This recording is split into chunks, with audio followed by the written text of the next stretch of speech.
Yo al Melo lo conocí gracias a Susana Caballero, justamente porque cuando yo iba a visitar la biblioteca que está al lado del Mercado Municipal de San Felipe, o sea, al frente donde era el cine Aconcagua, que ahora hay un mall chino, ahí atendía Susana la biblioteca municipal y ahí vivía don el Melo. Tenía una pieza ahí al interior del patio y recuerdo que salía a veces a la biblioteca a dar una vuelta, pero se iba al tiro a su dormitorio. Ya estaba viejito, tenía más de 80 años, entonces le costaba salir.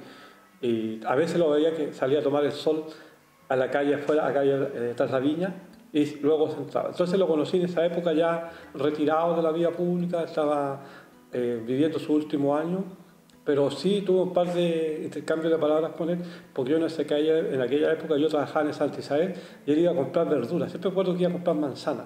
Y alguien me dijo un día, oye, ese caballero es escritor. Yo dije, no puede ser, sí. Y ahí empecé como a conversar con él, pero hablaba poco, en realidad era un hombre de pocas palabras. Y me impresionó verlo, fue como el primer escritor que vi acá en la zona, entonces quedé muy impresionado. Andaba con un vestón, me acuerdo, muy bien vestido.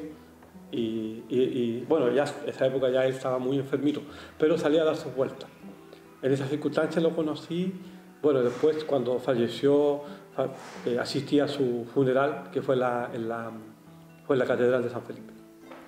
Mira, para mí Melo representa una mezcla entre un personaje que es de La Ligua, porque nació en La Ligua, y vino a vivir su último año a San Felipe. ¿Ya? También él perteneció, ¿no es cierto?, a importantes sociedades de escritores, una persona, de hecho fue miembro de la Academia Chilena de la Lengua también, entre otras organizaciones. Era un hombre muy, yo diría que estructurado, ¿ya? Tanto su escritura, su trabajo literario, como su vida privada y profesional. Pero gracias a esa estructura él publicó muchísimos libros. ¿Ya? Yo recuerdo libros por ejemplo, él escribió libros de crónica, de poesía, mucha poesía religiosa. Era un hombre profundamente religioso, que él hacía canto a Jesús, a la Virgen María, a los ángeles, tenía una relación muy estrecha con lo religioso. Pero también tenía un lado, podríamos decir así, como de la vida, ¿no? Le gustaba la bohemia, le gustaba compartir con amigos, en su tiempo de juventud. Me baso en los testimonios que yo leí de él en sus crónicas.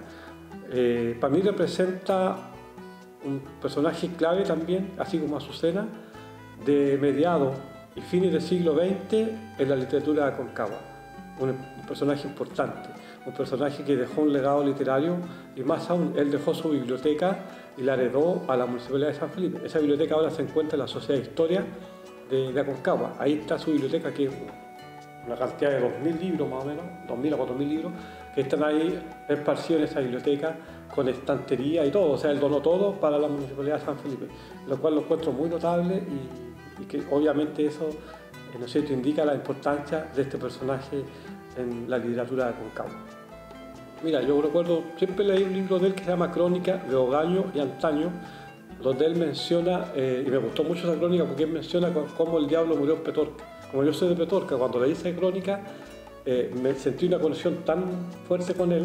Leí la crónica varias veces y él ahí me enseñó lo que era ese mito del por qué el diablo había muerto en Petorca. Ya cuento una anécdota ahí que el diablo bailaba en los bailes religiosos y hacía puras tonteras y de repente algo lo dijo, ese es el diablo, y lo salieron persiguiendo y él desapareció. Entonces, no es que hubiera muerto en Petorca, sino como que apareció y desapareció en Petorca y salió arrancando supuestamente. Entonces, ahí mencionas palabras muy de la época, ya, palabras antiguas que la mezcla con palabras modernas. Entonces me gustó mucho esa relación que logra a través de un lenguaje clásico antiguo con un lenguaje de mediados del siglo XX.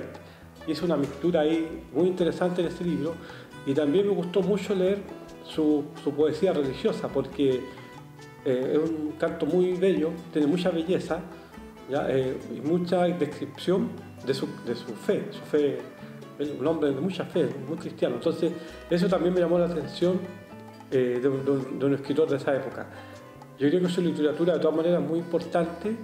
Si bien es cierto, existen dos literaturas de él, una arraigada a lo religioso, ya clásico podríamos decir, así como sus novelas, que Tulipanes Negros, me recuerdo una novela de él, que ya marca otra época de los demás modernos, ¿ya? Donde se basa en, por ejemplo, Tulipanes Negros habla acerca de un ruso, una familia rusa que se vino a vivir a a San Felipe. Entonces, él habla esa historia de esa familia y va desarrollando un lenguaje ya más moderno.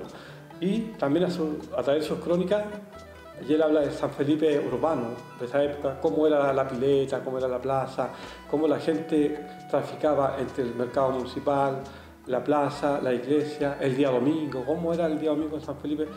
Y te recrea todo en forma muy, diría yo, elegante, ¿ya?